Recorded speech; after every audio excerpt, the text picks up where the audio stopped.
रियासत पाकिस्तान ने यह फैसला करना है कि क्या हमारे लिए कौमी मफाद ज्यादा अहम है या नून लीग का मफाद ज्यादा अहम है। ये आजाद कश्मीर है, आजाद कश्मीर है। हम कभी भी इसको मकबूजा कश्मीर नहीं बनने देंगे। मीरपुर के अवाम को सलाम पेश करता हूं, आपने पाकिस्तान पीपल्स पार्टी को अक्सरियत दिलवा दी है।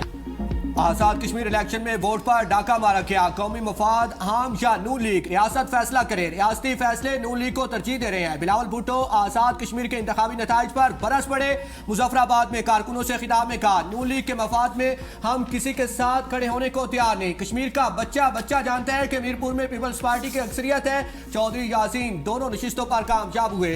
हम अपनी 100% सीटें वापस छीन कर रह के अवामी मैंडेट के दिफा के लिए किसी दबाव के सामने नहीं झुकेंगे। जमहूरियत के नाम पर ना इंसाफी को कबूल नहीं किया जा सकता। अवाम के एतमाद पर शुक्रगुजार हैं, उनके वोट का हर कीमत पर तहफ़्फ़ुज़ करेंगे। तारीख गवाह है कि जुल्म और ना इंसाफी को कभी जमहूरियत का नाम नहीं दिया जा सकता। जुल्म, जबर और ज्यादती को जमहूरियत का लिबादा उड़ाने की कोशिश कामयाब नहीं हो सकती। हम आज़ाद कश्मीर को कभी मकबूजा कश्मीर बनने नहीं देंगे। पोलिंग स्टेशन पर हमले हो, इंटरनेट बंद हो तो ये आज़ाद नहीं मकबूजा कश्मीर लगेगा।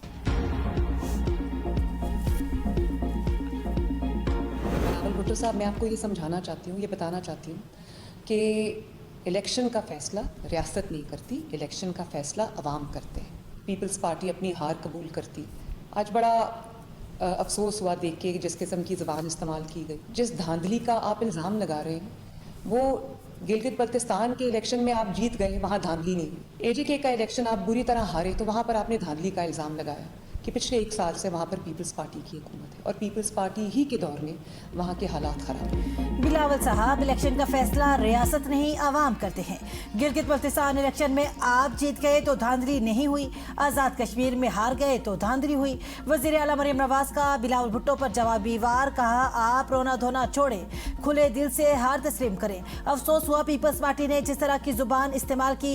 17 साल से सिंध में आपकी हुकूमत है, आपके पास अवाम को बताने के लिए कुछ नहीं। सिंध की सड़कें टूटी हुई हैं, सेहत की सहूलियात नहीं। कश्मीर के अवाम पंजाब की तरह सहूलियात मांग रहे हैं। इल्जाम से कुछ नहीं होगा। बिलावल अपने बयानिए और कारकर्दगी पर मजीद मेहनत करें। वो ये क्यों भूल गए कि कश्मीर में 1 साल से पीपल्स पार्टी की हुकूमत है।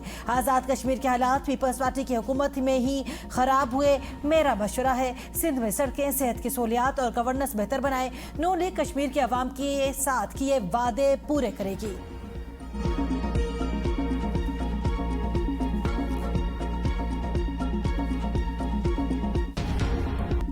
आजाद कश्मीर इलेक्शन का पहला मरला, नून लीग के नाम 13 हलकों में 9 नशिस्तों पर कामयाब। पीपल्स पार्टी के हिस्से में 4 सीटें आई। LA1 से मुस्लिम लीग नून के असर सादिक 15,427 वोट लेकर जीत गए। LA2 पीपल्स पार्टी के कासिम मजीद 12,904 वोट लेकर फातेह। LA3 से पीपल्स पार्टी के चौधरी यासिर सुल्तान 12,590 वोट लेकर कामयाब। LA4 से नून लीग के चौधरी रुखसार अहमद 20,172 वोट लेकर जीत गए। LA5 से नून लीग के वकार अहमद नूर ने 29,821 वोट लेकर मैदान मार लिया। LA6 से नून लीग के मोहम्मद रसाक चौधरी 30,073 वोट लेकर कामयाब। LA7 से नून लीग के चौधरी तारिक फारूक 35,490 वोट लेकर जीत गए। LA8 से पीपल्स पार्टी के मलिक जफर इकबाल 19,533 वोट लेकर कामयाब। LA9 से पाकिस्तान मुस्लिम लीग नून के उमैर नईम 31,080 वोट लेकर जीत गए। LA10 से पीपल्स पार्टी के चौधरी मोहम्मद यासीन 12,421 वोट लेकर फातेह रहे। LA11 से लीगी रहनुमा मोहम्मद आसिफ 26,190 वोट लेकर जीत गए। LA12 से मुस्लिम लीग नून के मोहम्मद रियासत 35,168 वोट लेकर जीत गए। पीपल्स पार्टी के चौधरी यासीन 30,320 वोट लेकर दूसरे नंबर पर है। LA13 से नून लीग के अयास अहमद ने 21,856 वोट लेकर मैदान मार लिया। दूसरे मरहले के इलेक्शन इतवार को होंगे।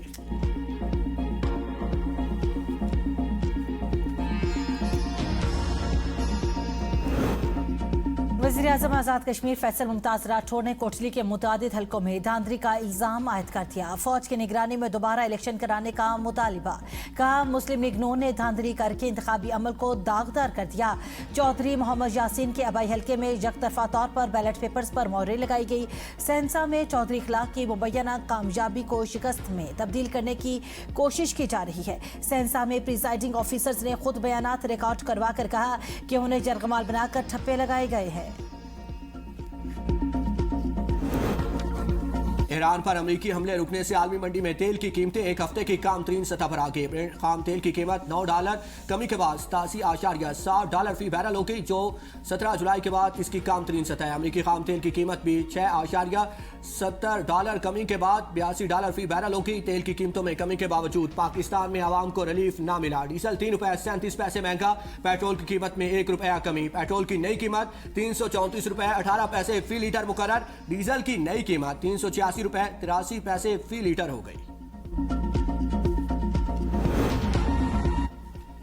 अब नए हुर्मुज़ पर अमेरिका का मुकम्मल कंट्रोल है। जब चाहूं ईरान के पुल और पावर प्लांट्स तबाह कर सकता हूं, लेकिन अभी ईरानी तवानाई तंसीबात पर हमला नहीं करना चाहता।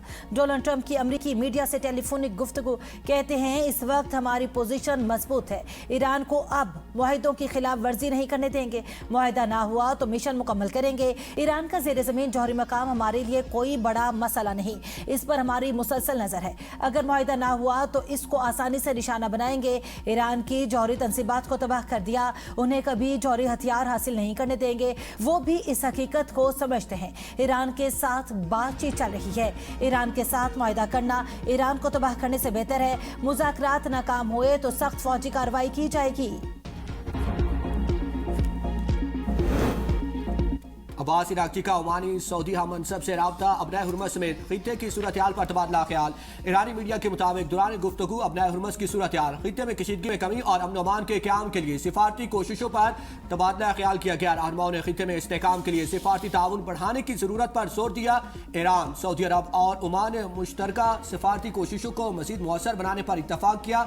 दूसरी जानिब बरतानवी खबरसां एजेंसी ने दावा किया है कि ओमान ने अबनाए हुर्मुज़ के लिए इलाकाई मुश्तरका निज़ाम के तहत रसाकराना तौर पर फीस वसूली की नई तजवीज़ ईरान को पेश की है। ओमानी तजवीज़ को खित्ते के ममालिक की हमायत हासिल है। ओमानी तजवीज़ के तहत अबनाए हुर्मुज़ पर सिर्फ ईरान का वाहिद कंट्रोल नहीं होगा। अबनाए हुर्मुज़ का इंतज़ाम मुश्तरका इलाकाई निज़ाम के तहत किया जाएगा।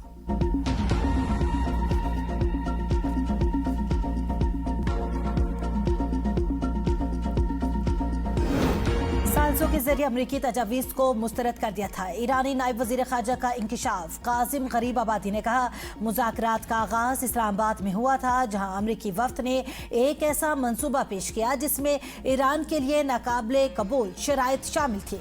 तेहरान ने उन मुतालबात को फौरी तौर पर मुस्तरद कर दिया क्योंकि वो ईरान के बुनियादी मौक़िफ़ से मुतसादिम थे। अमरीकी वफ़द ने पहले ही वाज़े कर दिया था कि अगर उनकी तजावीज़ कबूल ना की गई तो मुज़ाकरात को नाकाम तस्वुर किया जाएगा।